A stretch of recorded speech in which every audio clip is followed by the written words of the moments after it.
দুদিনের ছুটি হোক কিংবা একদিনের, কোথায় যাওয়া যায় বলুন তো? দীঘা। হ্যাঁ, মধ্যবিত্ত বাঙালির কাছে উঠল বাই তো দীঘা যায়। সমুদ্রে ঘেরা এই সৈকত নগরী বারবার টানে আম বাঙালিকে। এখন তো আবার শুধু শনি রবিবার নয়, সপ্তাহে প্রত্যেক দিন ভিড় উপচে পড়ছে দীঘাতে।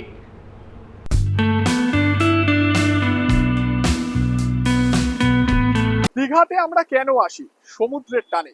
এবার দীঘাতে আসতে হবে মহাপ্রভুর টানেও।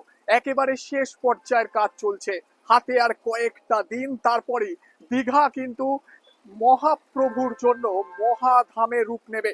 আপনাদের সেই মন্দিরের বাইরের ছবিটা একবার সরাসরি দেখাই। দেখুন, একেবারে শেষ মুহূর্তের কাজ চলছে। যারা শ্রমিক রয়েছেন তারা কিন্তু আপ্রাণ চেষ্টা করছেন, হাতে গোনা কয়েকটা দিন, তার মধ্যে সব কাজ শেষ করতে। এই এই মুহূর্তে দেখছেন মানুষের মধ্যেও একটা উচ্ছ্বাস রয়েছে। মানুষও কিন্তু কার্যত জগন্নাথ ধামে আসার জন্য মুখিয়ে রয়েছেন। দীঘার চিত্রপট কার্যত বদলে যাবে। মমতা বন্দ্যোপাধ্যায় সবুজ সংকেত, এখন শুধুমাত্র সময়ের অপেক্ষা।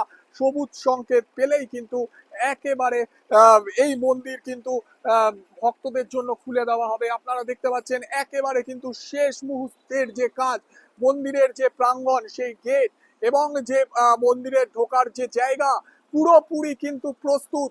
এখন শুধুমাত্র সবুজ সংকেত পাওয়ার আশায় আর কিছু কাজ বাকি আছে। সেই কাজ শেষ হলেই কিন্তু মহাপ্রভুর এই মন্দির খুলে দেওয়া হবে। এখন জল্পনা সেই রথ যাত্রাকে কেন্দ্র করে, অর্থাৎ পুরীতে কিন্তু রথ যেমন বেরোয়, দীঘাতেও এবার রথ বের হবে মহাপ্রভুকে নিয়ে। অর্থাৎ মহাপ্রভুর এই রথযাত্রার দিনই কিন্তু জগন্নাথ দেবের মন্দির খুলে দেওয়া হতে পারে, এমনটাই কিন্তু জোর জল্পনা সকলের মধ্যে। আপনারা দেখতে পাচ্ছেন কিভাবে কাজ চলছে, একেবারে শেষ দফার কাজ চলছে কিন্তু মহাপ্রভুর মন্দিরে। একেবারে রাস্তা রাস্তা দিয়ে গাড়ি যাচ্ছে, সকলের চোখ কিন্তু এই মন্দিরের দিকে। আপনারা দেখতে পাচ্ছেন সকলের চোখ কিন্তু মন্দিরের দিকে, কারণ মুখ্যমন্ত্রী মমতা বন্দ্যোপাধ্যায় 2017 সালে ঘোষণা করেছিলেন, আর তারপর 2022 সালে অক্ষয় তৃতীয়ার দিন থেকে এই মন্দিরের কাজ শুরু হয়। একটা করোনার একটা স্পেল গেছে, তারপর কিন্তু 2024 এই কিছু সময়, এই কিছু বছর, তার মধ্যেই কিন্তু মন্দির প্রস্তুত।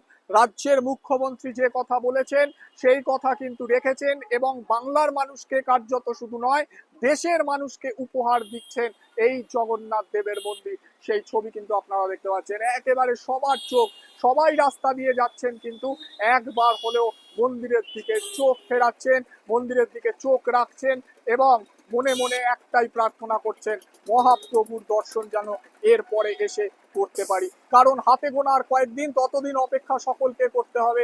আর সেই অপেক্ষায় কিন্তু রয়েছে এখন বঙ্গবাসী। গোটা বিশ্বের চোখ, শুধু বঙ্গ নয়, গোটা বিশ্বের চোখ এখন দীঘার দিকে। দীঘায় এই মুহূর্তে প্রচন্ড গরম। বর্ষার কথা বলা হচ্ছে কিন্তু বৃষ্টি কোথায়? সেই গরমকে উপেক্ষা করে এই মুহূর্তে আমরা এসে পৌঁছেছি একেবারে যেখানে রথ তৈরি করা হচ্ছে। মন্দিরের একেবারে পিছন দিকে এই রথ নির্মাণের কাজ চলছে। সেই রথ নির্মাণের ছবি আপনাদের দেখাই। 7 তারিখের জন্য অপেক্ষা, 7 জুলাই।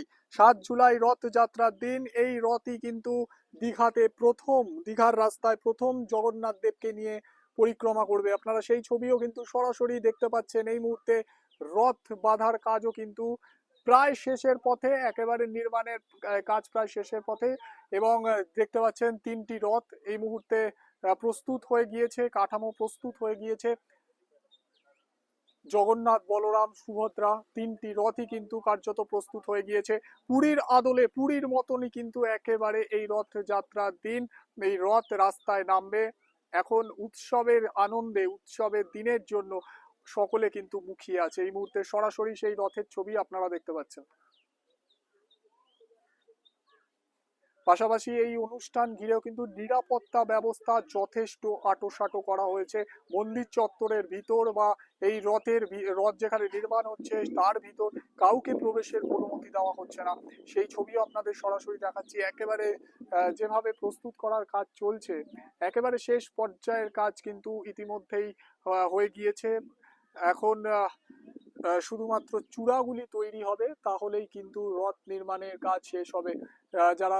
যারা শ্রমিকরা রয়েছেন তারা কিন্তু এই রোদটাকে একটু অ্যাভয়েড করছেন, বিকেল থেকে কাজ শুরু করছেন, এবং যেহেতু একটা প্রচন্ড গরম রয়েছে, প্রচন্ড রোদ রয়েছে, সেই কারণে কিন্তু এই সময়গুলিকে অপেক্ষা করে যখন রোদটা একটুখানি ধাতস্থ হবে তখনই কিন্তু কাজ শুরু হচ্ছে।